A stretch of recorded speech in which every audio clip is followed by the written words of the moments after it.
এই বাংলাদেশের প্রতি অন্য কোনো হায়নাদের চোখ আমরা উল্টে ফেলবো। কোনো দাদাগিরি বা বগুড়ি দেশের মাটির সঙ্গে চলবে না। এই বাংলাদেশের সার্বভৌমত্ব নিয়ে যদি কোনো ষড়যন্ত্র করো, বাংলাদেশের সম্পদ যদি বিদেশিদের হাতে তুলে দেওয়ার ষড়যন্ত্র করো, বন্দর থেকে করিডোর যা আছে যদি তোমরা কোনো ষড়যন্ত্র করো, আমরা দেশপ্রেমিকরা তোমাদের সঙ্গে যুদ্ধ করার জন্য প্রস্তুত আছি। কথা বলেন ঠিক কিনা? এই দেশ আমার, এই বাংলাদেশ ওলিয়া উল্লাহের দেশ, এই বাংলাদেশ আউলিয়া কেরামের দেশ, এই বাংলাদেশের তরিকতের, এই বাংলাদেশ তরিকতের উর্বর ভূমি। এই দেশের মালিক হলো সুন্নিরা, আর বাকি যারা আল্লাহর ওলিদের সঙ্গে বেয়াদবি করে, যারা মাজার ভেঙেছে, এরা দেশের কেউ না, এরা হলো সার্বভৌমত্বের দখলদার। কথা বলেন ঠিক? এই দখলদারদের সঙ্গে, দখলদারদের বিরুদ্ধে আমাদের ঐক্যবদ্ধ হতে হবে। কথা বলেন ঠিক কিনা? এই দেশে ইসলাম আছে, আল্লাহর ওলিগণ, এই ওলি আল্লাহরা এই দেশকে, দেশের মাটিকে ধন্য করেছেন। যারা আল্লাহর ওলির এই মাজারকে ভাঙার ষড়যন্ত্র করে, তাদের বিরুদ্ধে আমরা রুখে দাঁড়াবো। ঠিক কিনা বলেন? রাজি আছেন না নাই বলেন? আরেকজন আছেন না নাই? এই দেশ আউলিয়া কেরামের দেশ, এই আওয়াজে মানি না।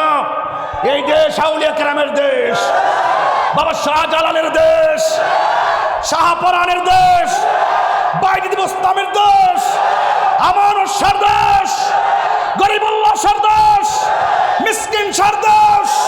কথা বলুন ঠিক কি না বলেন? লাল চোখ উপড়ে ফেলবো। এই দেশের সার্বভৌমত্বের মালিক সুন্নিরা। কথা বলেন ঠিক কিনা বলেন? যারা মাজার ভেঙেছে তারা হলো এই দেশের দখলদার। দখলদারদেরকে উচ্ছেদ করতে হবে। কি করতে হবে? এই জন্য আপনারা যারা আছেন, আনোয়ারাবাসী, চট্টগ্রামবাসী, আমি পরিষ্কার ভাষায় বলতে চাই, আমরা সুন্নিরা আর বিচ্ছিন্ন থাকা যাবে না। আমরা কি দুই না এক? আর বড়কে দুই না এক? যেই দিকে যাব একদিকে যাব, যার সাথে যাব ঐক্যবদ্ধভাবে যাব। স্বাধীনতা বিরোধী অপশক্তি, ধর্মের নামে ধর্মান্ধতা আর ধর্মদ্রোহিতা, এটা আমরা তরিকাপন্থী সুন্নি জনতা মেনে নিব না। আল্লাহর ওলির দেশকে স্বাধীন করেছেন, আল্লাহর ওলিরা এই দেশে ইসলাম প্রচার করেছেন, এই দেশকে সুন্দর করে একটি প্রেম দিয়ে সাজিয়েছেন। সেই প্রেম বাগানে যেই উড়ি পোকাগুলো বসেছে, এই প্রেম বাগানে যেই সমস্ত পোকামাকড় পড়েছে, এদেরকে কীটনাশক দিয়ে শেষ করতে হবে। কথা বলেন ঠিক কিনা বলেন? আমার কথায় কেউ রাজনৈতিক গন্ধ খুঁজবেন না। আমি আবারও বলছি, সুন্নি জনতাকে বলছি, এবার ভোট হবে একসাথে, কেউ আমরা আপন না। মাজার ভাঙ্গার পরে কোনো রাজনীতিবিদকে দেখলাম না কোনো শক্ত ভাষায় কথা বলতে। আল্লাহর ওলির মাজার আমরাই রক্ষা করতে হবে। ঠিক কিনা বলেন? কেউ কি আমাদের ঘরে এসে খাবার দিয়া দে? তাহলে আপনি টুস বিস্কিট খাইয়া তার পিছিয়ে ঘুরেন কেন? ঘুরেন কেন?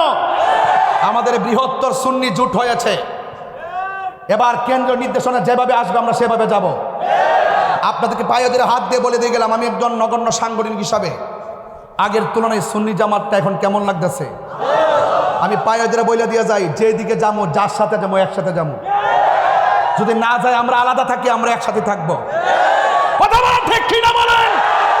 রাজি আছেন না নাই? কারা কারা রাজি? দুই হাত তুলে দেখাবেন ইনশাআল্লাহ।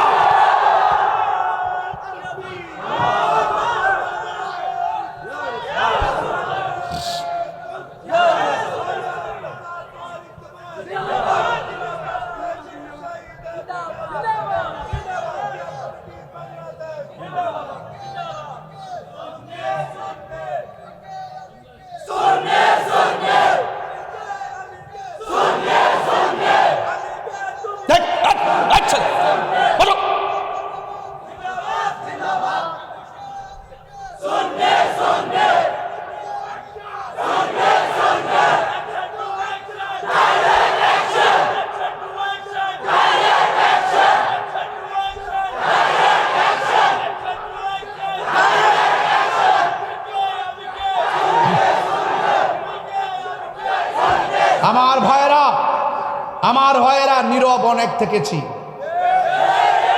এখন আমরা জীবন দিব। জীবন দেওয়ার জন্য সব যদি মাঠে নেমে যান, কাহারও জীবন দিতে হবে না, কাহারও আঘাত পেতে হবে না, ঐক্যবদ্ধ থাকলে কাহারও ক্ষতি হবে না।